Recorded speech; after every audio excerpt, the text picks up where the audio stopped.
All right, today on the Gearhead Gardener, we're going to do a little explanation here about my yuccas. And I've always talked about, horrible lighting. Maybe we will wait until the morning on this one. All right, here's first look at the yuccas. As you can see, some of them are pretty sad looking. They all need to be brought through here. I need to come through here and clean all the leaves that have dried out from the summertime. So if they don't really go into dormancy, they will continue to grow all year. You can see this one needs a lot of attention. These three were in the front row all through the summer, and they just got baked. So I'm going to put these in the front and kind of rejuvenate them, and then I'm going to separate these by groups of 3, groups of 1, groups of 2, with or without pups, and then we're going to just see what we have. Stay tuned. But anyways, let's see if I can get in here. Some of these I had talked about before, about creating pups. As you can see, this was just a single one that I've continued to strip all the leaves off twice a year. And then once springtime comes and it gets really warm, it'll start sending out these little pups here, suckers, and give it new growth so it can suck up all the sunshine when it gets hot if you give it a lot of water. So I have to go through here.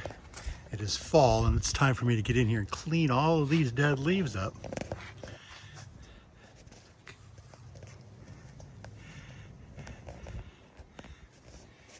And get a good look of what happened during the summertime. So ideally, I'm going to clean every one of them up to here, to about this point.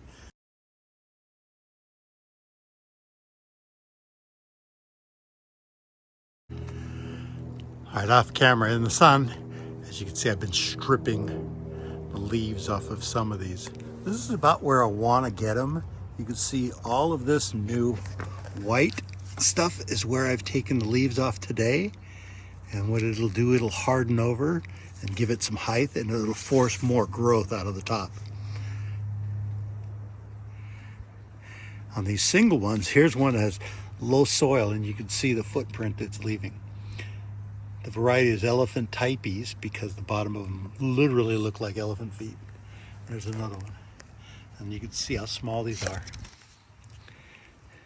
Some of these I'd love to chop right here, but I haven't really done that on mine. I've done that on a store-bought one. And these are what I'm talking about with the pups. This thing is no more than 1.5 feet tall, and it already has a pup. This one is maybe 2 feet tall. It has a 1 foot tall pup, and then another one starting there. And the whole idea is to starve this of leaves and force it to make more growth. And I'll explain that in more detail as I go along. Take a break for the afternoon because I can't do much with the sun. I mean, it's not that I can't do much with it, but it just doesn't video real good. I'll probably edit this out. But this time of year, everything sits along the fence here, and you can see it's plenty warm out here. I'm going to get a nice amount of sunshine through the fall into winter, and then in spring, we're going to cut loose. So I'm just started with just a few of these, and as you can see, I have so many that I have to go through. And you guys are not going to want to watch me do every one, but this is something I've done ever since I've been owning yuccas. Every fall and at the end of every season, summer, middle of every summer, I strip off anything that has damage. You can see I've taken lots off of this one as well. That's a good 4 inches that leaves I've taken off, and I've taken off every single thing that had damage. No matter how high you have to go. All right, I'm gonna wait for the sun to change, and then we'll set up the camera and get some better footage. All right, first batch is trimmed up. Those are all the singles and a couple with pups. And then we're gonna work on the rest of these soon. I wanted to show you how I strip these. This one is probably 2 years old in this pot, maybe a year old. See, I don't know if you can see in here that well, but it's been stripped a couple of times. Got a nice little elephant 4-foot structure, which I will show you closer. But all I do is I start at the very bottom, and all you do is pull down. Go to the next bottom one and pull down. It takes no effort. They're not sharp. They're not spiny. They come up with ease.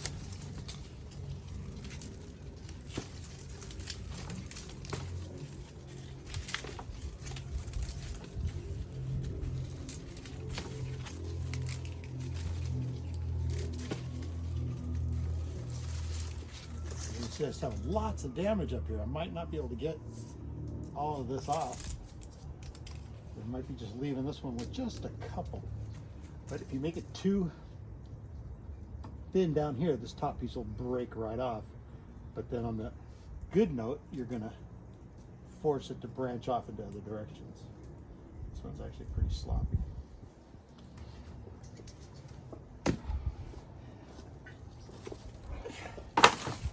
That one's heavy. This one is a group of 3 that were all bound tightly together, which is kind of cool. I'm going to do the same thing. I'm going to go through each one of these and pull from the bottom as many leaves as I feel like taking off.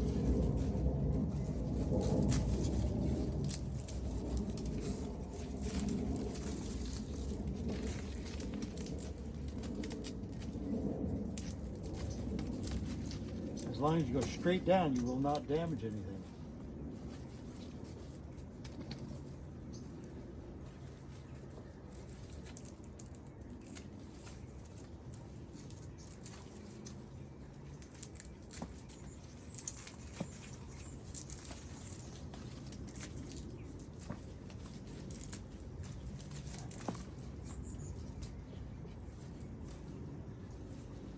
Poor guys had a pretty tough summer. It was pretty hot, pretty dry. With the water regulations that we have here in California, I water them a lot less than I normally would. All right, so that's how that's going to be. It's a nice little group.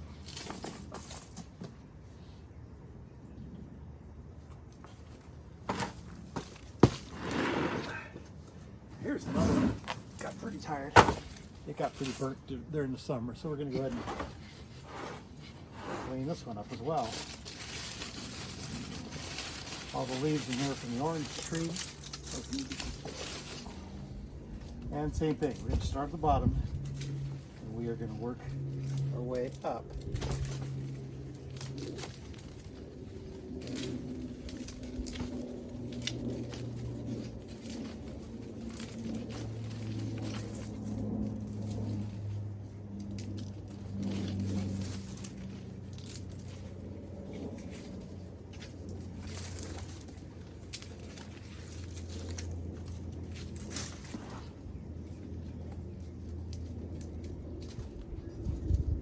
Wow, that one's crazy. This one was pretty fried.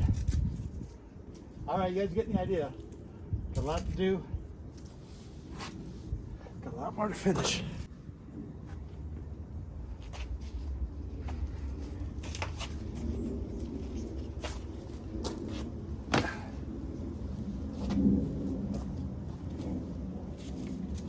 I'm trying to keep all these grouped together. Rows of singles, rows of triples. That's the way I do it. Never do a row of 2. Never do a pot with 2.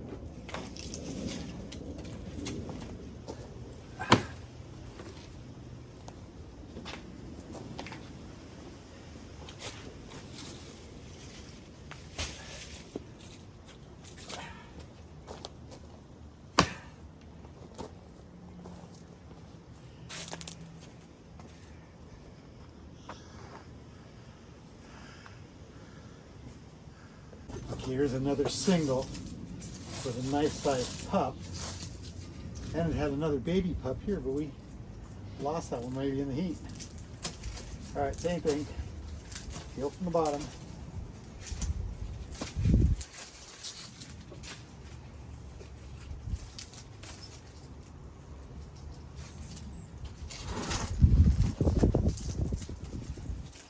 cleaned up.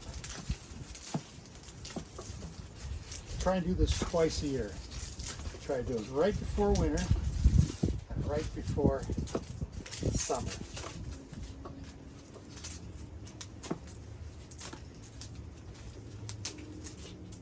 Not 100% sure why, that's just the way my dad always did. But I guess from what it is that the less foliage it has during the winter, the less they could freeze.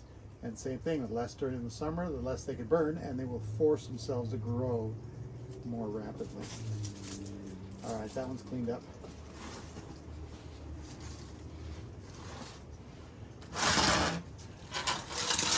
All right, only about 20 more to go. Here's one that's never been trimmed down since it's been put into this group of 3. In fact, it's even kind of fallen over.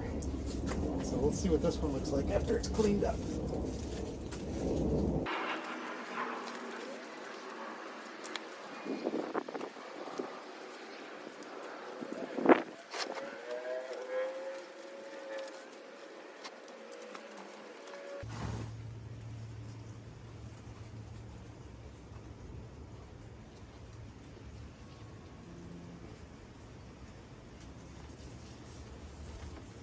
He's gonna have to be placed back in there.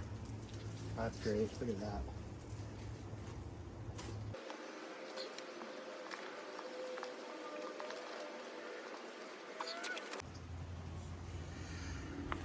Okay, I want you to have a look at this one.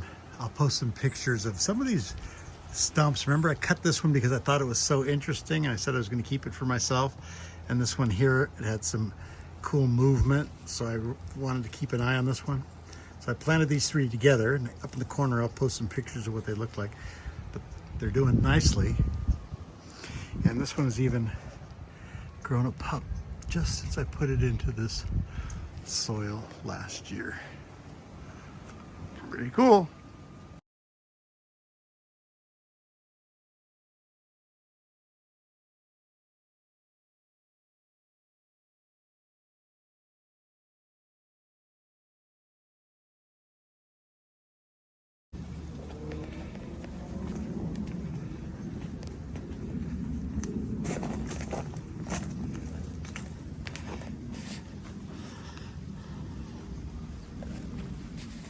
And here's a look at everybody who is done.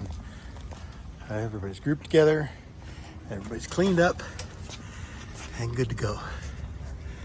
Next up, we're gonna have to tackle that mess. All right, that's it for now. Thanks for watching. Gearhead Gardener. A little maintenance on my yucca plants. Remember to like, share, and subscribe. Hit the notification bell. Come along with me on this journey as I fix up old trees and work on my cars in my retirement. Thanks for watching. Gearhead Gardener here on Full ATV. Ciao.